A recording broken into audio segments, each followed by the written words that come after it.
صراط مستقیم ان ابراہیم کان امۃ قانتا للہ حنیفا ولم یک من المشرکین شاکرا لانعمہ اجتباہ وہداہ الی صراط مستقیم۔ فرمایا میرا خلیل بڑا سچا دوست تھا، میرا خلیل کی دوستی پر میں فخر کرتا ہوں۔ رب العالمین نے فرمایا میرا خلیل شاکر تھا، صابر تھا، قانت تھا، ساجد تھا، راکع تھا، قائم تھا۔ اس نے دوستی میں حد کر دی، میں نے نوازشات میں حد کر دی۔ اس نے وفا میں حد کر دی، میں نے جزا میں حد کر دی۔ اس نے وفائیں کی، میں نے جزا دی، صراط مستقیم عطا کر دیا۔ تیسرے مقام پہ فرمایا وَلَقَدْ أَوْحَيْنَا إِلَيْكَ رُوحًا مِّنْ أَمْرِنَا مَا كُنْتَ تَدْرِي مَا الْكِتَابُ وَلَا الْإِيمَانُ وَلَكِنْ جَعَلْنَاهُ نُورًا نَهْدِي بِهِ مَن نَّشَاءُ مِنْ عِبَادِنَا وَإِنَّكَ لَتَهْدِي إِلَى صِرَاطٍ مُّسْتَقِيمٍ۔ میرے محبوب، ہم نے آپ کو بھی صراط مستقیم پہ چلایا اور آپ کا مشن بھی یہی بنایا کہ آپ میرے بندوں کو صراط مستقیم پہ چلاتے رہے۔ اس لیے بندے نے مانگا اہدنا الصراط المستقیم، اے اللہ مجھے صراط مستقیم عطا کر، مجھے وہ جوہر دے جو تیرے دوستوں کے پاس ہے، جو تو اپنے پیارے بندوں کو عطا کرتا ہے، میں وہی جوہر مانگتا ہوں۔ ہاں پشاور کے دوستوں، قرآن کریم سے ذرا یہ بھی پوچھ لوں اگرچہ وقت اجازت نہیں دیتا کہ صراط مستقیم کے معنی کیا ہے۔ حضرت عیسیٰ علیہ السلام کی ایک تقریر ملی، ابھی مفتی صاحب بتا رہے تھے نا کہ فرانس میں ہونے والی تقریر آپ کو میں دوں، افریقہ میں ہونے والی، تو ان کے پاس تو پتہ نہیں کس صورت میں ہوگی۔ مجھے حضرت عیسیٰ علیہ السلام کی ایک تقریر ملی ہے قرآن میں، قرآن کریم میں حضرت عیسیٰ علیہ السلام کی تقریر کا ٹکڑا قوم کے سامنے کھڑے ہیں، فرماتے ہیں ان اللہ ربی و ربکم، ان اللہ ربی و ربکم فاعبدوہ ھذا صراط مستقیم۔ میرا اور تمہارا رب، میرا اور تمہارا رب کون ہے؟ اللہ ہی۔ بیماریاں دور کرنے والا رب کون ہے؟ اللہ ہی۔ عزت دینے والا رب کون ہے؟ اللہ ہی۔ اولاد دینے والا رب کون ہے؟ اللہ ہی۔ وہ دے تو کوئی روک نہیں سکتا، وہ نہ دے تو ساری دنیا کے حکیم، ساری دنیا کے ڈاکٹر، ساری دنیا کے تعویذ فروش، گدی نشین سب زور لگا لیں، جسے وہ نہ دے کوئی لے نہیں سکتا، جسے وہ دے کوئی روک نہیں سکتا۔ اولاد عطا کرنے والا رب کون؟ رزق دینے والا کون؟ اولاد بخشنے والا کون؟ بیماریاں دور کرنے والا رب کون؟ یہی فرمایا حضرت عیسیٰ علیہ السلام نے۔ اور میرے عزیز دوستو، پشاور کے روشن ضمیروں، حضرت آدم سے لے کر رحمت للعالمین تک تمام انبیاء علیہ السلام نے یہی مشن پہ کام کیا ہے، اس کی توحید بیان کی ہے، باقی فضول قصے کہانیاں نہیں سنائیں، یہی منوایا، سجدوں کے لائق، نظر و نیاز کے لائق، عبادت کے لائق، ہر جگہ موجود، قیام کے لائق، رکوع کے لائق، ندا و پکار کے لائق، مشکلات دور کرنے والا مشکل کشا، حاجت روا، ان اللہ ربی و ربکم، حضرت عیسیٰ علیہ السلام نے بھی یہی دعوت دی کہ میرا اور تمہارا رب کون ہے؟ فاعبدوہ، بس اسی کی ہی عبادت کرو. ھذا صراط مستقیم، یہی صراط مستقیم ہے کہ اللہ کے ساتھ کسی اور کو شریک نہ بناؤ، یہی صراط مستقیم ہے. انسان نے اب اپنے رب سے التجا کی، صراط الذین انعمت علیہم الہ العالمین، وہ صراط مستقیم عطا کر، وہ سیدھا راستہ عطا کر کہ جو تو نے اپنے انعام یافتہ بندوں کو دیا. الذین انعمت علیہم، ان لوگوں کا راستہ کہ جو تیرے انعام یافتہ بندے تھے، مجھے وہی راستہ عطا کر. قرآن کریم سے میں نے پوچھا انعام حاصل کرنے والے کتنے ہیں؟ قرآن کریم نے بتایا الذین انعم اللہ علیہم من النبیین والصدیقین والشہداء والصالحین. 4 طبقے بیان کیے ہیں قرآن کریم نے، نبیین، صدیقین، شہداء اور صالحین. پہلا طبقہ نبوت کا، دوسرا طبقہ صداقت کا، تیسرا طبقہ شہادت کا، چوتھا طبقہ اطاعت کا، چوتھا طبقہ اطاعت کا، اللہ سے انعام حاصل کرنے والا. پہلا طبقہ نبوت کا، نبوت کے بعد صداقت، صداقت کے بعد شہادت، شہادت کے بعد. یہ ذہن میں رکھنا، بہت ایمان تازہ ہوگا. رب العالمین نے سب سے پہلا انعام دیا نبیوں کو، اور نبیوں میں سب سے زیادہ نوازا اپنے محبوب امام الانبیاء کو. میں کہا کرتا ہوں کسی کو یوں دیا، کسی کو یوں دیا، کسی کو یوں دیا، لیکن اپنے محبوب کو تو یوں دیا. حضرت سلیمان علیہ السلام کو انعام دیا کہ تخت ہواؤں پہ اڑتا نظر آتا ہے، تخت ہواؤں پہ اڑتا نظر آتا ہے، لیکن آسمانوں کے نیچے نیچے. یہ انعام بھی بہت بڑا ہے سلیمان علیہ السلام کے لیے کہ تخت سلیمانی ہوا کے دوش پہ نظر آتا ہے، لیکن ہوا کے نیچے نیچے. اپنے محبوب کو انعام دیا کہ اس کا محبوب جوتوں سمیت آسمان کیا ہوتے ہیں عرش بری کے اوپر نظر آتا ہے. اپنے محبوب کو انعام عطا فرمایا، انگلی اٹھائی تو چاند ٹکڑے ہو گیا، انگلی اٹھائی تو چاند ٹکڑے ہو گیا، لب ہلائے تو وہی کے پھول جھڑنے لگے، ہاں کہا تو حلال ہو گیا، نہیں کہا تو حرام ہو گیا، مسکرا دیے تو جنت کو جوانی مل گئی، غصے میں آئے تو جہنم کو جولانی مل گئی، قدم بڑھائے تو عرش بری پہ پہنچے، جہاں نوریوں کے سردار کے پر جلتے ہیں وہاں انسانوں کے سردار کے قدم بڑھتے ہیں.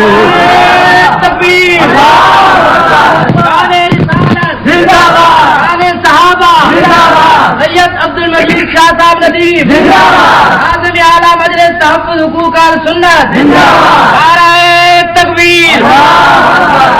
سب سے بڑے نوری کے پر جلتے ہیں، سب سے بڑے نوری کے پر جلتے ہیں، اب وہاں سب سے بڑے انسان کامل کے قدم بڑھتے ہیں.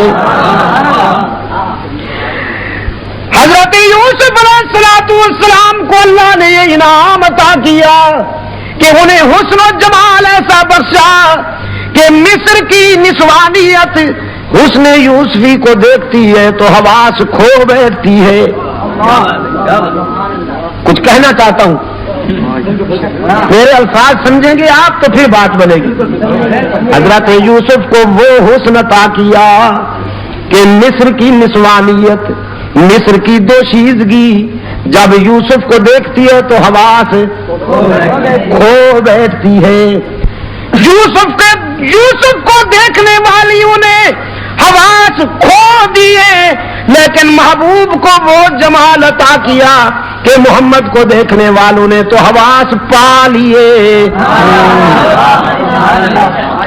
یوسف کو دیکھنے والیوں نے انگلیاں کٹوا دیں، ایمان نہیں لائیں، قطعنا ایدیہن۔ یوسف کو دیکھنے والیوں نے ہاتھ کاٹ ڈالے، ایمان نہیں لائیں، قسمیں کھا کھا کے کہنے لگی حاشا للہ ما ھذا بشرا، اللہ کی قسم یہ بشر نہیں ہو سکتا، ان ھذا الا ملک کریم، یہ تو کوئی بہت بڑا نوری معلوم ہوتا ہے، نوری۔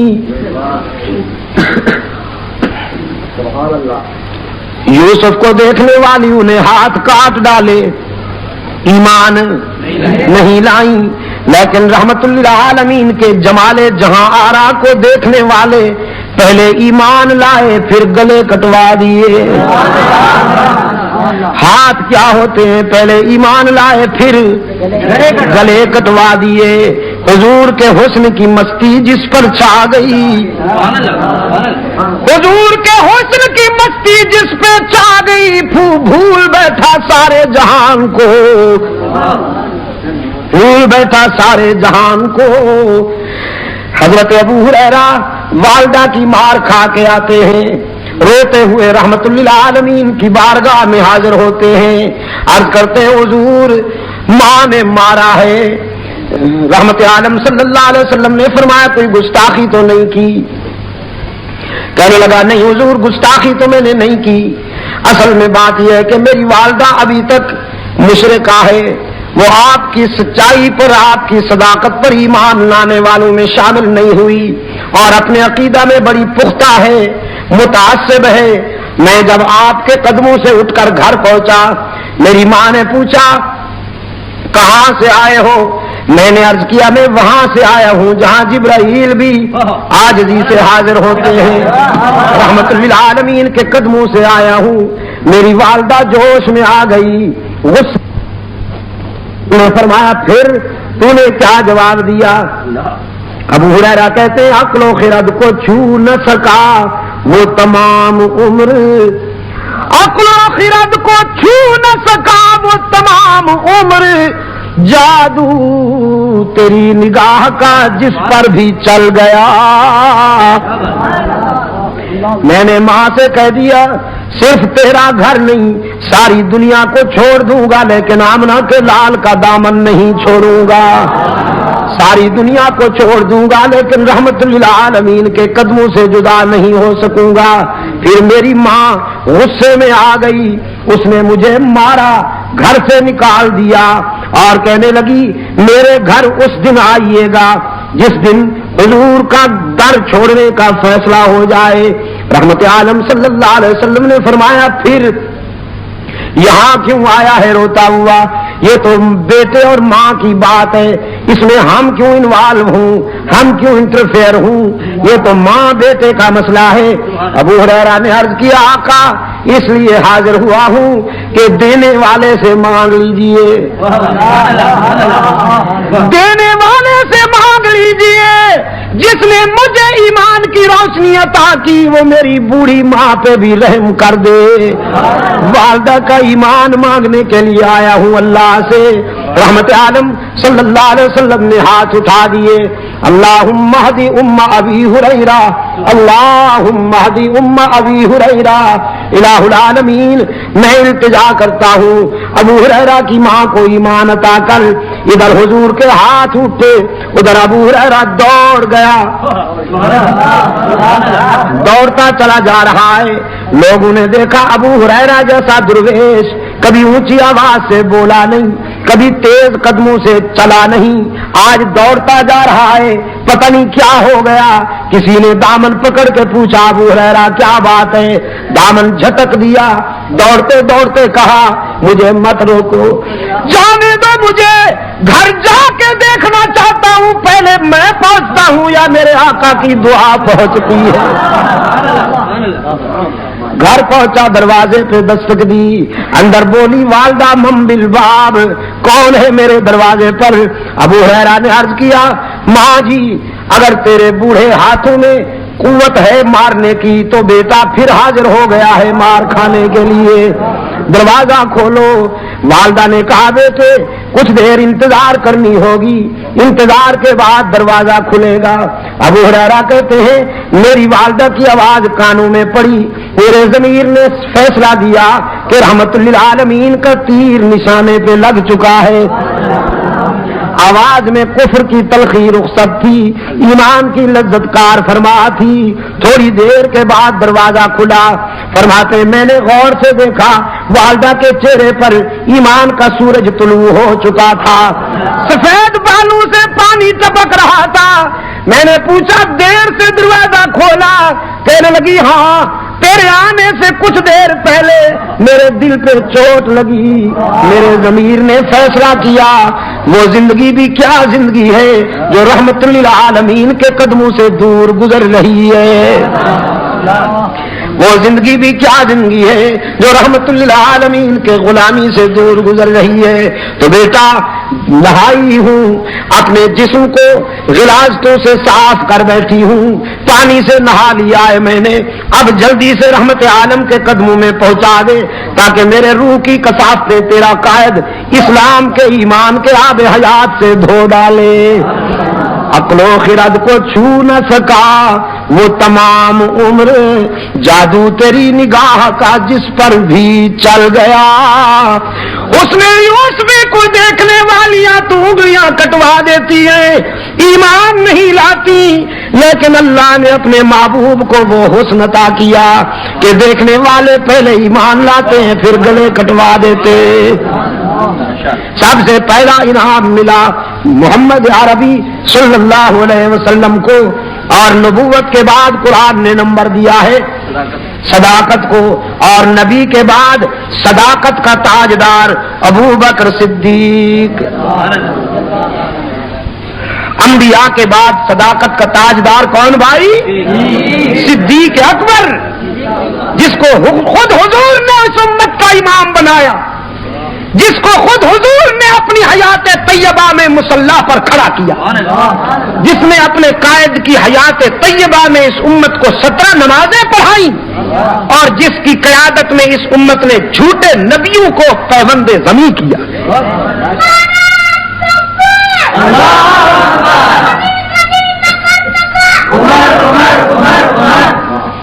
ماشاء اللہ، ہاں یہی تو بڑے ہو کر باطل کے سینے داغ دیں گے یہی کہہ کر، یہ میرا سرمایہ ہے، یہی تو میرا اسلحہ ہے۔ میں ایک سوال کرتا ہوں آپ جواب دیجئے گا، صدیق کہہ کر اتنا انسیوں کذاب مٹایا کس نے؟ صدیق، ایسی ضرب لگائیے کہ یہ آواز ابھی ابھی مدینہ جا گونجے۔ اتنا انسیوں کذاب مٹایا کس نے؟ زور ردت کا زمانے سے ہٹایا کس نے؟ فارس و روم کو مٹی میں ملایا کس نے؟ اور کفر کو موت کا پیغام سنایا کس نے؟ ثانی اثنین ہے اللہ کا شہدائی ہے، جا کے بھی پہلو محمد میں جگہ پائی ہے، یا تو صدیق کے اوصاف کا اقرار کرو ورنہ لازم ہے کہ قرآن سے انکار کرو۔ جو صدیق کا نہیں بنے گا پشاور والوں قرآن اس کا نہیں بنے گا، جو صدیق سے دور ہو جائے گا قرآن اس سے دور، پھر کسے کہانیوں پہ گزارا کرے، پھر لوہے مرثیوں پہ گزارا کرے، پھر قصیدوں پہ گزارا کرے، پھر من گھڑت روایتوں پہ گزارا کرے، قرآن اس کے قریب نہیں آئے گا جو صدیق سے دور ہوگا، جس کے سینے میں ابو بکر کی محبت کے چراغ روشن ہوں گے قرآن وہیں ڈیرے لگا لے گا۔ نبی کے بعد صداقت کا تاجدار کون؟ صدیق۔ صداقت کے بعد نمبر دیا قرآن کریم نے شہادت کو، اور فاروق اعظم شہید، عثمان ذوالنورین شہید، علی المرتضی شہید۔ فاروق اعظم حضرت عثمان کی شہادت کس تاریخ کو ہوئی؟ مولوی مت بولے نا، یہ میرے پڑھے لکھے دوست بولے نا ذرا، کس تاریخ کو حضرت عثمان کی شہادت ہوئی؟ 18 سن۔ پکڑے گئے کہ نہ پکڑے گئے؟ یہ اس لیے ہم نے بنائے ہیں، یہ اس لیے ہم نے محنت کی ہے کہ یہ خوبصورت بھی لگے، آپ کو خوبصورت نہ لگے تو آپ لگاتے نہیں، اس کے پیچھے جب آپ یہ اتار دیں گے تو یہ چپک جائیں گے۔ اس میں یہی لکھا ہے ہم نے 18 ذوالحجہ سن 33 ہجری۔ جب آپ کو پتہ نہیں تو آپ کے بچوں کو کیسے پتہ ہوگا؟ بچوں کو یاد کرائیے، ان کو پھر انعام دیجیے، جو بچے یاد کر لیں ان کو انعام دیجیے۔ آپ کو یہ بیٹا اگر یہ یاد کر کے سنا دو تو تجھے 10 روپے انعام دوں گا۔ اس کو بچپن میں یہ باتیں یاد کرا دو تاکہ زندگی کے اگلے سفر میں وہ منافقین کے مکر اور دجل کا شکار نہ ہونے پائے۔ اپنے بچوں کو یاد کرواؤ، بیٹا حضور کی کتنی بیٹیاں تھیں، ان کے نام بتاؤ۔ ہاں، آپ نے تو فرض کفایہ ادا کر دیا سب کا، لیکن یہ سب کو آنا چاہیے اور بچوں کو بھی آنا چاہیے۔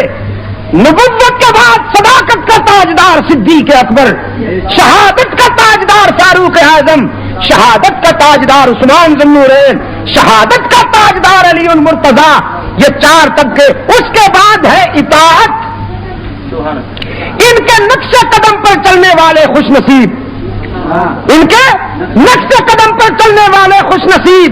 وہ حسن ابن علی ہوں یا معاویہ بن ابی سفیان ہوں یا عمر بن عبد العزیز ہوں، یہ وہ خوش نصیب طبقے ہیں جن پہ اللہ کے انعامات کی بارش ہوئی۔ ہم نے اللہ سے یہی مانگا ہے کہ الہ العالمین ہمیں وہ راستہ عطا کر کہ جس پر تیرے انعام یافتہ بندے چلتے رہے۔ اہدنا الصراط المستقیم۔ اور میری گھڑی نے قاسم دے دیا ہے، اشارہ کر دیا ہے کہ وقت کچھ زیادہ ہو گیا، میں اسی پر اکتفا کرتا ہوں۔ رات کو انشاءاللہ ناصر چوک پہ مفصل بات ہوگی۔ ایک بات عرض کرتا چلا جاؤں اپنی گزارشات کے اختتام پر۔ آج وطن عزیز میں جو فتنے سر اٹھا رہے ہیں، پاکستان میں جو فتنے سر اٹھا رہے ہیں، ان سے کون ناواقف ہے؟ میں آپ سے پوچھتا ہوں، اس ملک میں قرآن اور سنت کے خلاف سازشیں ہو رہی ہیں کہ نہیں ہو رہی؟ سنتوں کے خلاف بدعتوں کو لایا جا رہا ہے، توحید کے مقابلے میں شرک کو لایا جا رہا ہے، صحابہ کرام کی کردار کشی کی جا رہی ہے، اہل بیت عظام کی کردار کشی کی جا رہی ہے۔ کہیں مرزا غلام قادیانی کا فتنہ ہے، کہیں غلام احمد پرویز کا فتنہ ہے، کہیں انکار صحابہ کا فتنہ ہے، کہیں خمینی کا فتنہ ہے، کہیں سبائیت کا فتنہ ہے، کہیں کریم آغا خان بین الاقوامی عیاش، انٹرنیشنل زانی، بدماشوں کا بدماش، وہ اس ملک میں آ کر مسلمانان پاکستان کے ایمان پہ ڈاکہ ڈالتا ہے، ڈالروں کی قوت پر، پاؤنڈ کی قوت پر، کرنسی کی قوت پر، علاقوں کے علاقے دیر منزا اور چترال میں اس نے بلڈوزر پھیرنا شروع کیا ہے۔ لیکن میں یہ واضح کر دینا چاہتا ہوں، مکتب دیوبند کے سپاہی جب تک زندہ ہیں انشاءاللہ ہم ان باطل پرستوں کے جنازے اٹھائیں، ہم ان کی گاڑی نہیں چلنے دیں گے۔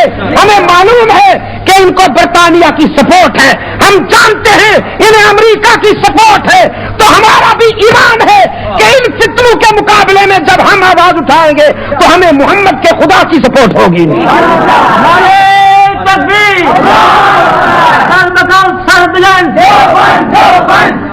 اس مشن میں آپ ہمارے ساتھ ہیں، اس مشن میں آپ ہمارے ساتھ ہیں، ہاتھ اونچا کریں، جہاں تک کوئی بیٹھے ہیں ہاتھ اونچا کریں، یہ بیعت ہو رہی ہے میری۔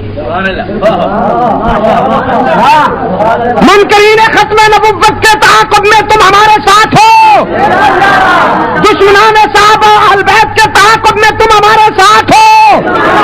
اگر مصیبتیں اٹھانی پڑے تو، اگر کانٹوں پہ چلنا اور جو کہہ رہے ہیں کہ حرمین شریفین پہ اسلام دشمنوں کا قبضہ ہے، کانفرنسیں کر رہے ہیں کبھی لندن میں کبھی لاہور میں کہ مکہ اور مدینہ کو اوپن سٹی کھلا شہر قرار دیا جائے تاکہ وہاں یہودی اور نصرانی بھی قدم رکھے، ان کا مقابلہ کرنے کے لیے بھی تیار ہو کہ نہیں؟ باقی باتیں جزاکم اللہ، باقی باتیں انشاءاللہ زندگی رہی تو ناصر چوک ناصر خان وآخر دعوانا ان الحمدللہ رب العالمین۔